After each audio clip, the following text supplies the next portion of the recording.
যে মানুষটা আপনার জন্য একটু বেশি ভাবে, নিয়ম করে নিয়মিত খোঁজ খবর নেয়, এই ধরুন ঘুম থেকে উঠেছেন কিনা, ব্রেকফাস্ট করেছেন কিনা, টাইমে অফিস পৌঁছলেন কিনা, বাড়ি ফিরেছেন কিনা, রেগুলার যে ওষুধটা খান সেটা সময় মতো খেয়েছেন কিনা, শরীরের যত্ন নিচ্ছেন কিনা, ইত্যাদি ইত্যাদি।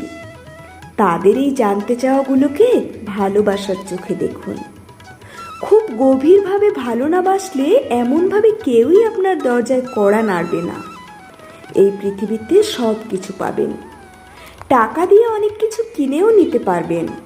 চাইলে আপনি দামি গাড়ি, দামি বাড়ি, বিলাস বেসন কত কি আপনি পেয়েও হয়তো যাবেন, কিন্তু আপনার জন্য প্রার্থনা করবে এমন দুটো হাত।